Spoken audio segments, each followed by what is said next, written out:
Fun with Failure.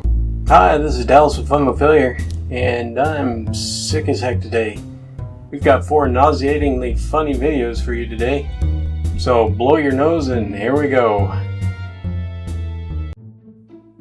I was staying at a casino in Biloxi, Mississippi for a work conference. At these conferences, most people do more drinking and gambling than actually working. This particular evening, I was planning on doing both. I had an hour or so to kill before dinner, so I went to the ATM and pulled out my maximum daily amount. After losing just $100, I put the rest of the money on a money clip on my wallet and walked to meet a client at Mary Mahoney's for dinner. He brought along some coworkers of his, and after dinner, we all exchanged business cards. During this process, my money clip came undone, and all my money fell out of my wallet. Not knowing, I headed back to the hotel to start my big night of gambling. After finding the perfect seat at the blackjack table for my impending heater, I realized my money clip was empty, and I've lost all my money without the thrill of actually losing it. I retraced my steps from the hotel to the restaurant many times before I gave up. I hope someone who needed it found the money. I tell myself, trying to find a silver lining. Since I've already pulled out my daily limit from the ATM, I have no choice but to call it a night. I went to my room, ordered pay-per-view and some room service. I like to sleep in my underwear, and just my underwear, so I strip down, get in bed, eat my room service, and watch my movie. Then my night goes from bad to worse.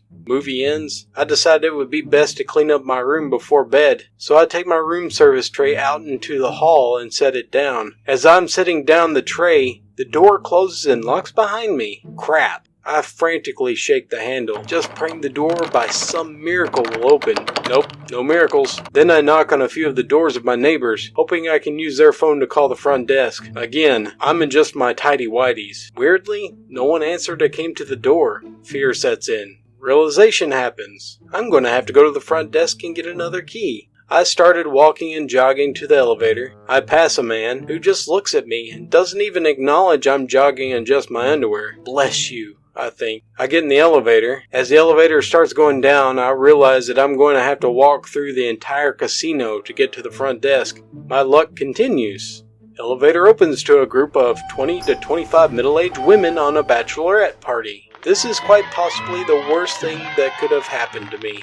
Not only are all these women hooting and hollering at me in my underwear, everyone in the casino is now curious as to what is causing the commotion. I make my way through them, feeling the warm eyes of everyone in the casino as I walk, looking very much like Walter White in Season 1, in my underwear walking through the casino. One of the security guards has noticed all of this and decided that I'm just some punk young adult trying to create a scene. He comes up behind me and immediately puts me in handcuffs. I don't even get one word out of my mouth beforehand. Can this get worse? Yes, it can. Please show up. The cops are now talking with a security guard about what happened. All the while, I'm just sitting there in my underwear, handcuffed in the middle of the casino floor. I still haven't even gotten to tell anyone that I'm simply locked out of my room and extremely embarrassed. Finally, the cops start asking me, "What the heck were you thinking?" I proceeded to tell them everything that just happened, and that I'm actually staying at the hotel. Once they realized this was a simple mistake, and not me just being a butthole running around in my underwear, they uncuffed me. The security guard then called the front desk and confirmed my information, and told me to go wait by my room, and they would send someone with the key. I went back to my room and was sitting, in my underwear, by the door when a girl from the hotel walked up and said, "Yep, you're clearly who I'm here to help."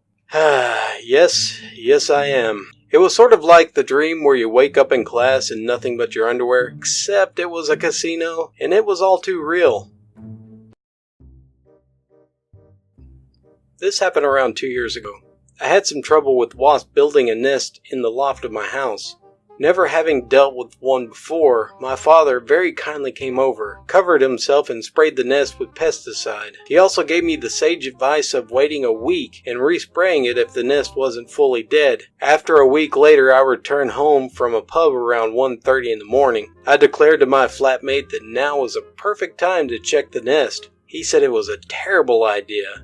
but I pointed out that if there were any still alive and I got stung, I'd be resistant to the pain from the alcohol in my system. Flawless logic, right? However, I wasn't a total idiot. I needed protection. I grabbed some gloves and swathed a towel around my head like some kind of bathroom ninja. I then ascended the metal ladder with a flashlight. All was peaceful, no sign of any living wasp. But how to be sure? I picked up a piece of wood and gave the obvious dead wasp nest a hefty whack. It was then that the swarm arose from their slumber. I was a little distressed as the wasps attempt to attack me through the bathroom ninja armor. They failed at first. I dipped a toe in and all was going wrong, but half of the nest had been destroyed, so I went in for another whack. It was then that I received the first sting. One of the little blighters had crawled into my sleeve, and another one circumvented my face towel, and now I was being stung on both the arm and face. I was in a pickle. I couldn't remove any clothing due to the rest of the swarm relentlessly attacking. I did the only thing I could think of. I started punching myself in the face and slapping my arm to try to kill the wasp that out-ninja'd me. By this time, my cheek and arms were burning with pain, and only a small part of the nest remained. Gave the nest a final whack before descending the ladder in haste, and locked the loft entrance behind me. I went to the living room, unwrapped myself, and started laughing hysterically at my own idiocy. I then asked my flatmate to bring me something cold to relieve the pain. Moments later, he returned with a sandwich from the fridge. I couldn't believe it, although I then started to laugh even harder at the strangeness of the situation. He then returned with some frozen vegetables and I licked my wounds.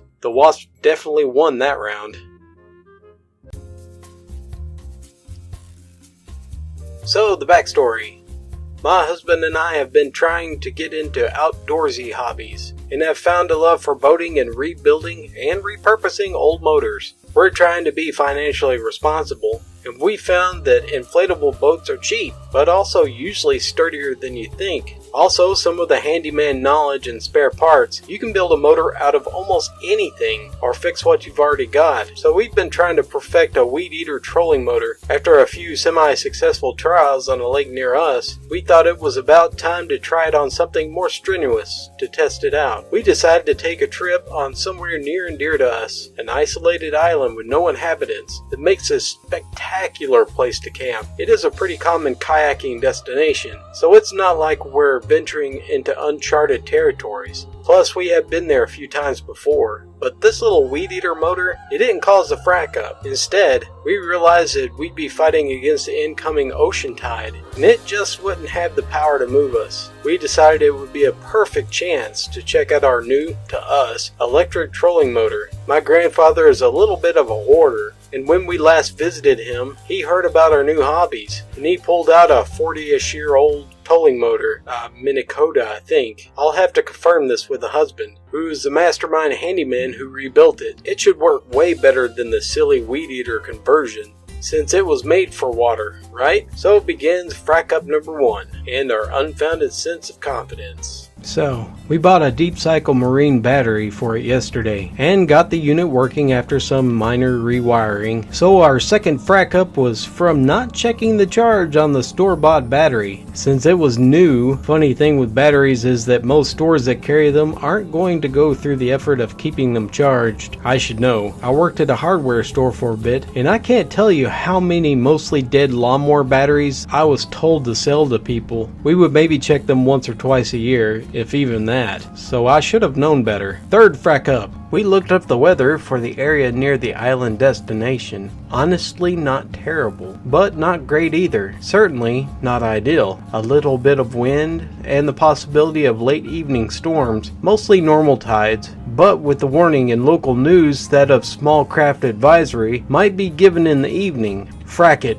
we figured. We've kayaked in worse weather against worse tides and wind. Since we've got a motor and a sturdier inflatable boat, this will be a piece of cake. Oh, and I forgot to mention, along for the ride with my husband and I is a longtime mutual friend who we will call R. You see, R has a debilitating fear of boats, water, and swimming. But this is the year he wants to tackle his fears. We figured we could help. Our motors only go like a few miles an hour at tops, and we've taken him on the lake a few times before. Time to up the ante a little and show him something more challenging. Where am I? Alright, probably frack up 4. So, I planned a route on what a normal kayaking route to this island is. It's only 3 miles, and there are small channels to go through, but it's a small boat. We'll be fine, as long as you forget the fact that there are several oyster beds in the area. Frack up number 5 and 6. If you count draining my phone battery using Google Maps to plot the course. And 7,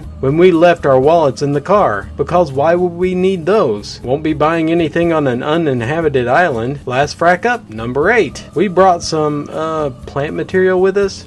You know, to enjoy our time shell hunting and exploring the island, being one with nature, that kind of stuff. One of the accessories I literally bought less than 24 hours ago, was on its maiden voyage. So, a recap. What better way to test a rebuilt 40-year-old motor than to slap it into an inflatable dinghy, put it under stress of rising tide, wind, small craft advisory, and an area of oyster shell beds? And won't it be fun for R and his sphere of water too? We did good at first. The motor worked the way it's supposed to, and supplemented paddling for us just fine. But unfortunately, because of our oversight, and let's face it, stupidity, it did not continue to go fine. We got within a mile of our destination when the battery ran out for the motor. Frack! Well, at least we have paddles, right? Except with 3 people in a boat and nature working against us, we couldn't make any forward headway. Okay, so turn around, right? We might be almost there, but 2 out of 3 of us have work in the morning, and it wouldn't be worth getting stranded on our island and having to wait till morning for a boat. Plus, our island is a couple of hour drive away from our home and work, so we're already looking at getting home early AM. Turning around turned out not to work either. Apparently in inlets with heavy water flow, it doesn't matter what direction you go. With a small craft, it's going to get stuck either way. After getting spun around in circles for about 5 minutes, we realized we're a little fracked. But hey, there's a tiny little island to the left, and what looks like a beach. Let's land the boat a few minutes and make a game plan. Maybe with some time to sit, the marine battery would have time to cool down and have some charge. Yes, I'm aware it doesn't work that way, but I'm trying to be optimistic, you know? So we pull the boat to land, and the second we touch land, we hear it. The last sound you ever want to hear with an inflatable anything. The telltale hissing sound of emptiness and despair. The beach was made of oysters and ripped a hole through the bottom of the boat. Frack. But you know, it's cool. We're on land, we're not hurt or drowning, and we still have some awesome plant material. We can make the best of this. We sit and chill for a few minutes, rough weather looming in the distance. Our boat is fracked. Our motor is dead. Our friend R is teetering on the verge of panic attack for like 20 minutes now, but is finally calming down and relaxing now, and we're on solid ground. I figured it was time to call for some help. So I hit up a local buddy of ours with a boat to explain our predicament, to see if he could give our dumb butts a lift. No hurry or anything, plus we'd pay for gas. Except when he asked where we were, I go to pull up the handy dandy Google Maps to explain the creeks and inlets we're near, and realize I have 1% battery left. Frack this crap. Buddy wouldn't be able to get to our location before the phone died, and I was fracking done with this entire adventure. I called 911, praying that my 1% would last long enough to let someone know where we were stranded. Luck finally won out. I guess since I was on the line with emergency services, my 1% lasted from initiating the call to when the Coast Guard arrived. The lady who helped us was super nice, and I'm sure just glad that we weren't one of the more awful calls that comes with the job. She was a little excited too. Apparently, we were her first boat rescue call of the warm weather season. Must have been pleasant that we were all in good health and safe, and just stranded.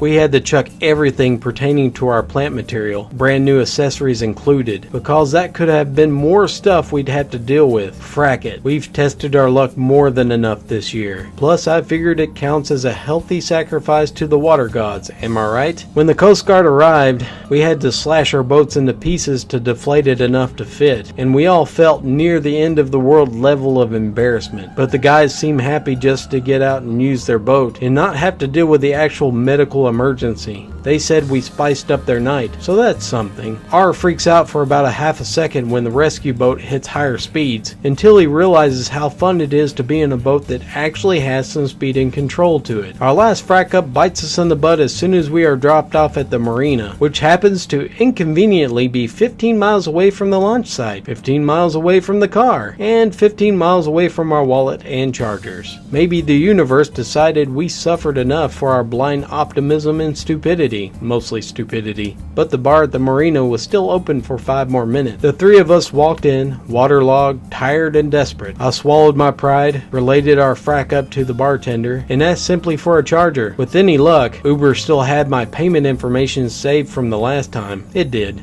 I just needed my phone not to be dead. The bartender and his bosses took pity on us, and I'm sure laughed at our misfortune, gave us each a drink and let us sit down long enough to charge my phone and get an Uber back to our car. Good things out of this? R's not afraid of boats anymore. Proper boats, and he had a lot of fun on the back of the Coast Guard's little speedboat. I gave a 911 operator a story to tell, and we each got a pity drink for livening up the bartender's otherwise slow night. And now we have a story to tell for our future kids.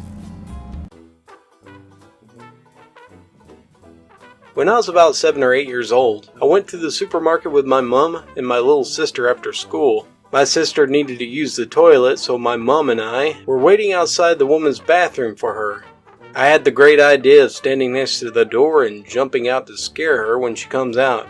Well, the door opened and I jumped sideways with my arms flailing and screaming, "Rawr!"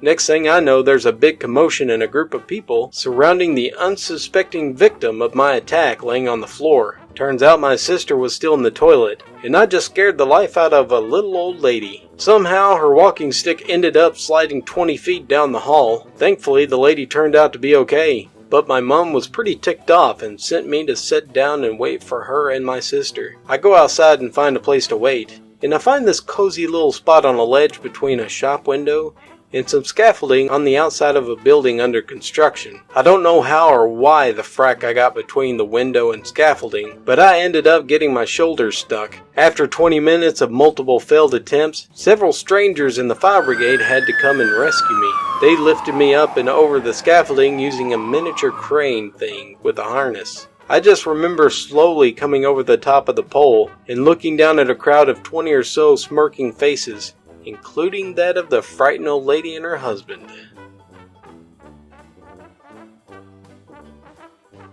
Welcome back.